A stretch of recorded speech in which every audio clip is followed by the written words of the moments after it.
కేవలం ఒక దేవత ఎక్కడో ఉంది అనే భజన చేసినట్లయితే సామాన్యమైన ఫలితాలు అంటే లౌకికమైన ప్రాస్పరిటీ, మీకు లక్షలు కోట్లు మీరు కోరుకున్నది బహుశా కలదు. కానీ అదే నామాల్లోని అంతరార్థాల జోలికి పోయి వాటిల్లో కోడ్ వర్డ్స్ గా ఉన్న కొన్ని ప్రవర్తనలని, కొన్ని సాధనలని మనం చేసినట్లయితే మనమే స్వయంగా ఆ పరబ్రహ్మ స్థితిని పొందవచ్చు అనేది ఈ నామావళిలో రహస్యంగా అంతర్గతంగా ఉన్న విశేషం. ఈ విశేషాన్ని తెలుసుకునే ప్రయత్నమే మనం చేస్తున్నాం. మీ అందరికీ లోగా నేను చెప్పినట్టు మనం ఏ భావన చేసినా ఆ భావం మన శరీరంలో నుంచి ఒక వైబ్రేటివ్ ఫీల్డ్ గా బయటకు వస్తుంది. దీన్ని ఎనర్జీ అనొచ్చు.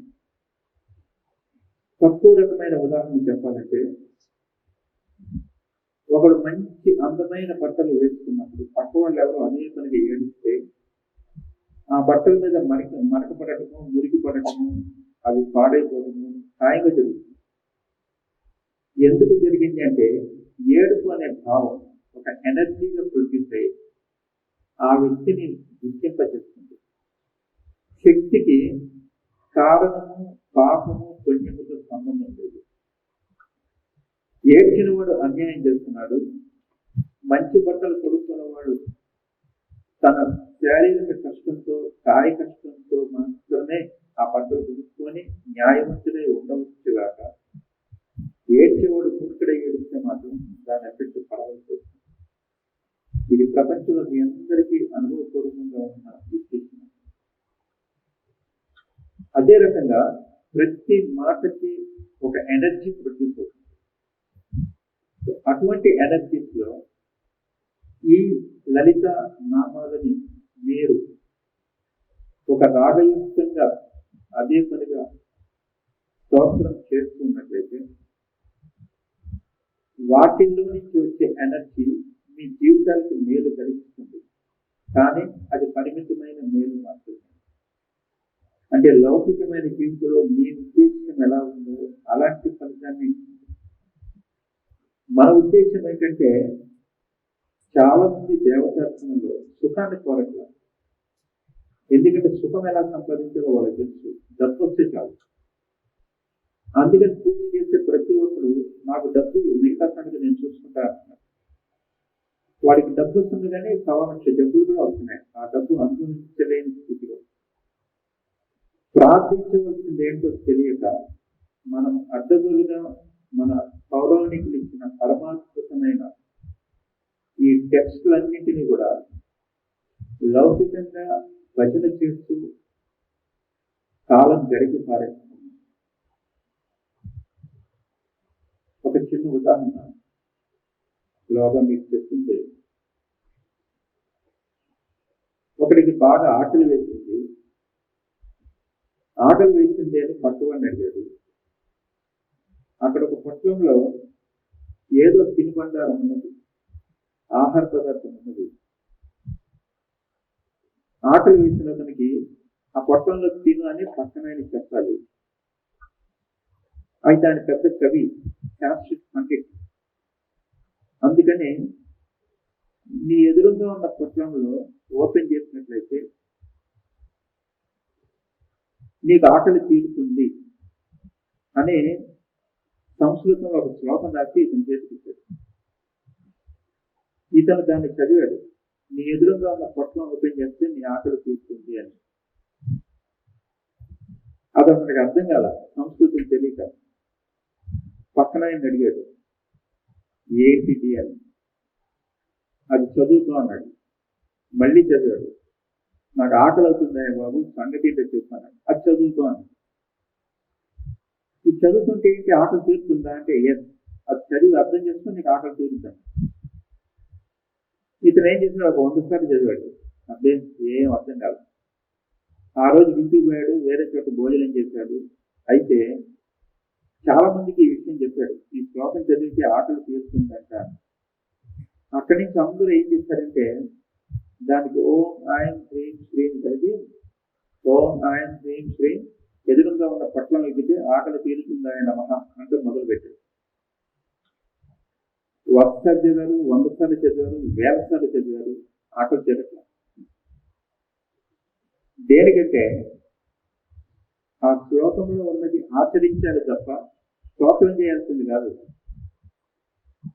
అట్లాగే మహాత్ములందరూ మనకిచ్చిన అనేకమైన స్తోత్రాల్లో స్తోత్రం చేస్తే వచ్చే ఫలితం చాలా పరిమితమైనది. కానీ వాటిని అర్థం చేసుకొని ఆచరించినట్లయితే మనమే స్వయంగా ఆ పరబ్రహ్మ స్థితిని పొందవచ్చు. ఈ యాంగిల్లో వేదాద్రి మహర్షి గారు ఏం చెప్పారు? లలిత స్తోత్రముల్లో ఏమున్నది సమన్వయపరుచుకుంటూ వాటి అర్థాన్ని తెలుసుకునే ప్రయత్నం మనం ఈ వారం రోజులు చేస్తాం. ఎందుకు ఇప్పుడు చేస్తున్నాం అంటే ఇవాళ వేదాద్రి మహర్షి గారి జన్మదినం. ఆ సందర్భాన్ని పురస్కరించుకొని వారు చెప్పిన ఈ వేదాద్రీయ తత్వాన్ని ఒకసారి మనందరం తెలుసుకుంటూ, అరే ఇంతకాలం మన పూర్వీకులు చెప్పినంత మోసమా, ఈ దేవతలు లేరా, ఈ స్తోత్రాలు లేవా, ఈ పూజలు లేవా అని కన్ఫ్యూజ్ అయ్యే వాళ్ళకి కాదు స్తోత్రాల్లో ఉన్నది కూడా ఇదే. చాలా మంది మహాత్ములు నేను చెప్పింది ఆచరించు, పూర్వీకులు చెప్పింది అంటే అన్నారు. వేదాద్రి మహర్షి గారు అలా అనలేదు.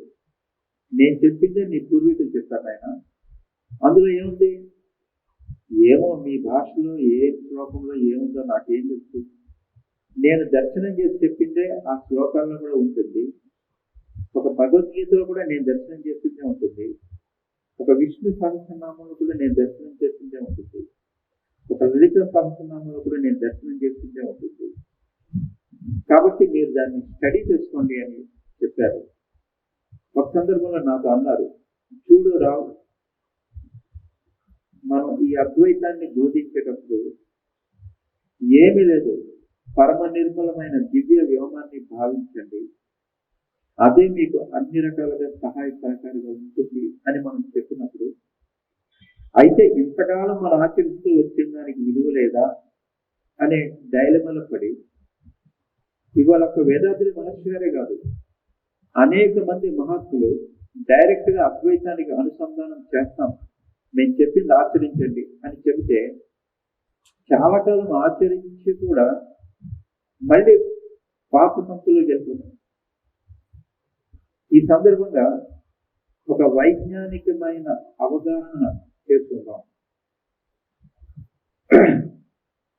ఒక నామరూప విశేషణాత్మకమైన లలిత త్రిపుర సుందరి ఉన్నది అని ఎవరన్నా భావించి స్తోత్రం చేయదలుచుకుంటే చెయ్యండి. ఆ ఎనర్జీ ఉన్నది, ఆ రూప విశేషణ కాకుండా ఆ ఎనర్జీ ఉన్నది, అప్పుడు వచ్చే ఫలితాలు చాలా తక్కువ. ఇప్పుడు మేము చెప్పబోయేది మీరు ఆచరించి అవగాహన చేసుకుంటేనే బోలెడు ఫలితాలు వస్తాయి. ఆ యాంగిల్లో వేదాద్రి మహర్షి గారిని స్మరించుకుంటూనే మేము మీకు ఈ విషయాలు చెప్తాము. ఒక వైజ్ఞానిక దృష్టితో, ఒక వైజ్ఞానిక అవగాహనతో మనం ఈ స్తోత్రాన్ని అర్థం చేసుకునే ప్రయత్నం చేస్తాం. శ్రీ మాత శ్రీ మహారాజ్ఞి శ్రీమత్ సింహాసనేశ్వరి చిదగ్ని కుండ సంభూత దేవ కార్య సముద్యత. నీవు ఏ భగవత్ పదార్థాన్ని అయితే తెలుసుకోబోతున్నావో అదే నీకు మదర్గా ఉండి నడిపిస్తుంది. శ్రీ మహారాజ్ఞి అదే నీ లోపల ప్రాణశక్తిగా ఉండి నీకు రాణిలాగా ఉండి నీ శరీరాన్ని నడిపిస్తుంది. శ్రీమత్ సింహాసనేశ్వరి, శరీరం అనే ఈ సింహాసనంలో అధివసించి ఉన్నది. You learn about that. అది ఎలాగుందో పసిగట్టు. అక్కడ ఫోటో పెట్టి భజన చేయబాక. మేము కూడా ఫోటో పెట్టామండి. భజన చేయొద్దు. ఆ డివైన్ ఎనర్జీ మనలోనే ఉంది. ఎలాగుందంటే నా లోపల సర్వాంతర్యామిగా ప్రాణశక్తిగా, అయితే నా చేతిలో కీలుబొమ్మేమో కాదు, మదర్ ఈ శరీరాన్ని ఆక్యుపై చేస్తుంది. చితగ్ని కుండ సంభూత. చిత్ అంటే మనస్సు అనే అగ్ని కుండాన్ని నువ్వు రగిలించినట్లయితే, మదించినట్లయితే ఆ శక్తి బయటకు వస్తుంది. దేవకార్య సముచిత, దివ్యమైన కార్యం. నీకు మానవ దేహం ఎందుకు వచ్చిందంటే ఒకనొక దివ్య కార్యం. దేవ అంటే మళ్ళీ దేవతలు అనుకోవచ్చు. దివ్య కార్యం అంటే ఈ మానవుడు దేవుడుగా మారే ఒక దివ్య కార్యం కోసం వచ్చింది. ఆ శక్తి తగిలినప్పుడు నీతో ఆ దేవ కార్యం నిర్వహించడానికి సముచిత నిన్ను తయారు చేస్తుంది ఆ శక్తి. To drive for that. అంతేగాని ఆ పేరు గల అమ్మవారు ఎక్కడో ఉన్నదని, లేకపోతే ఒక అమ్మవారికి 4 పేర్లు పెట్టారని అనుకోవద్దు.